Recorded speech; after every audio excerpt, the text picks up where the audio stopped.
With SRN News, I'm Gordon Griffin. The U.S. moves its embassy in Israel from Tel Aviv to Jerusalem on Monday. The inauguration comes 5 months after President Donald Trump recognized Jerusalem as Israel's capital. The new embassy will operate temporarily from the U.S. consulate, which is partially located in the old no-man's land and partially in West Jerusalem. Congress is preparing for a big battle over the president's request to slash $15 billion in spending that was previously approved. Democrats are especially angry. The proposal would take $7 billion in unspent money from the Children's Health Insurance Program. But Majority Leader Kevin McCarthy notes that just a few weeks ago, Democrats themselves proposed using that same money for other things. Is it okay to rescind the CHIP program, Mr. Speaker, when Nancy Pelosi wants to spend more? Steny Hoyer says Republicans are just trying to save face over the recently passed deficit-busting budget. What it is about is the flack that the majority party is getting, and the president is getting from the Club for Growth, from Heritage Action, from Americans for Prosperity, saying your budget was too big. The House could take up the rescission package this coming week. That's correspondent Wally Hines. The GOP is finding few prospects as it shops around for a city to host the 2020 Republican National Convention. So far, only 3 cities are said to have been in the running to host the GOP in 2020, and only one, Charlotte, North Carolina, has been public and open about its interest. Charlotte has experience with political conventions. It hosted the 2012 Democratic Convention, where President Barack Obama was renominated. Representatives from the Nevada GOP recently pitched the RNC's site selection committee on Las Vegas, but city officials were not on board. San Antonio, Texas, had signaled its interest in hosting the convention, but has since pulled out. Linda Kenyon, Washington. Cities have officially cited security concerns and disruptions in the normal flow of business and traffic as reasons for declining to participate. This is SRN News. A new poll asked Christians about tithing. The numbers come from Lifeway Research, and they indicate that 83% of American churchgoers believe that tithing is a biblical commandment that still applies today.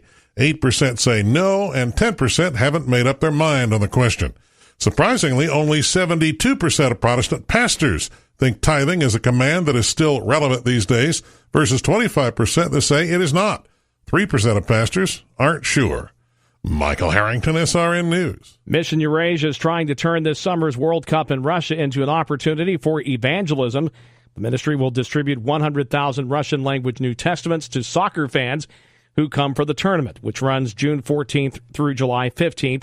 Mission Eurasia president says that this is an unprecedented opportunity, especially at a time when the Iron Curtain that cracked down on Christianity during the Soviet era has been strictly limiting public missionary activity. This is SRN News.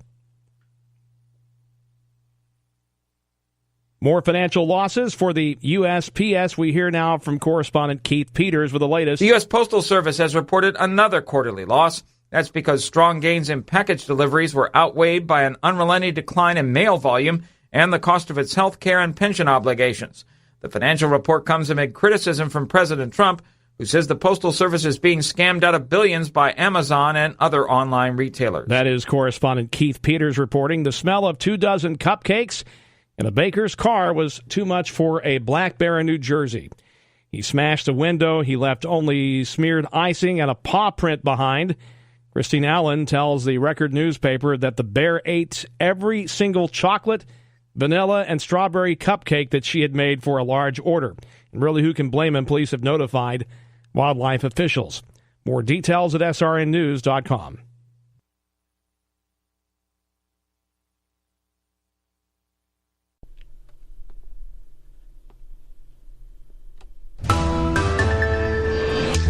From CBC News, The World This Hour, I'm Karen Howerlock. We begin in BC, in the southern interior, where as some people mop up after severe flooding, others prepare for high water this week. Snow is still melting in the mountains at a dangerously fast rate.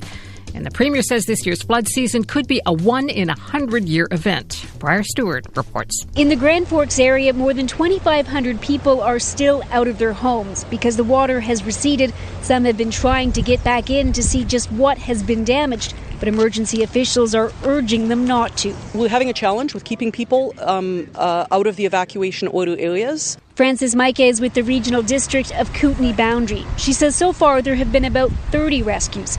Crews had to swim through contaminated water to reach people who had been urged to leave but didn't. Grand Forks is so vulnerable because it's where the Granby Kettle and West Kettle rivers converge, and forecasters anticipate that the hot temperatures will melt more of the snowpack and that the water will swell again this week. Briar Stewart, CBC News, Grand Forks, BC. Most areas in New Brunswick hit by historic flooding could be below flood stage as early as tomorrow, allowing people to return home. Roads are reopening across the province, including in hard-hit areas like St. John. Cleanup is expected to cost tens of millions of dollars. And now to Jerusalem, where U.S. officials are preparing to open the new embassy in Jerusalem. For Israelis, it's a cause for celebration, but it's infuriated Palestinians. Derek Stoffel reports. This is the Jerusalem Day March, the day for Jewish Israelis to mark the reunification of the city after Israel won the Six-Day War 51 years ago. For many Jewish Israelis, the biggest reason to celebrate will happen tomorrow when the United States formally recognizes Jerusalem as the capital of Israel and moves its embassy here. Israeli Prime Minister Benjamin Netanyahu urged other nations to follow suit.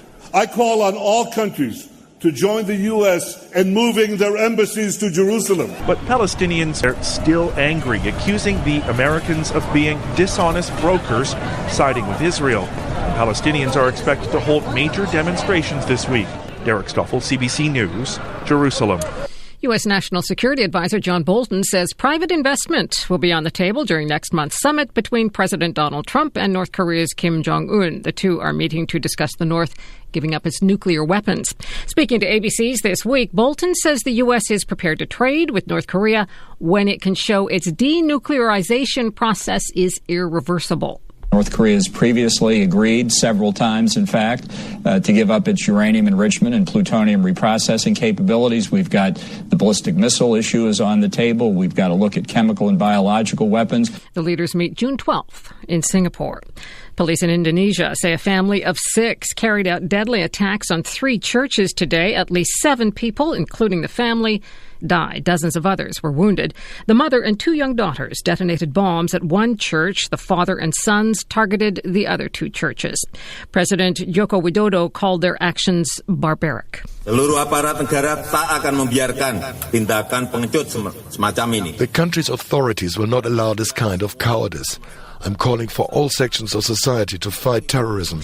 Christians make up about 9% of the Muslim-majority country. Well, back here at home, Quebec and NDP MP Christine Moore is denying allegations of inappropriate behavior. Retired Corporal Glenn Kirkland is accusing Moore of unwanted sexual advances 5 years ago. Moore is telling the Canadian press the misconduct allegation is a lie, saying she was in a romantic relationship with Kirkland for about 4 months. NDP leader Jagmeet Singh is ordering an investigation. And finally, Prime Minister Justin Trudeau has called a by-election for the Quebec riding of Chicoutimi-Le-Fjord for June 18th. It's to replace Liberal Denis Lemieux, who resigned due to family reasons. And that is your World This Hour. For CBC News, I'm Karen Howrlock.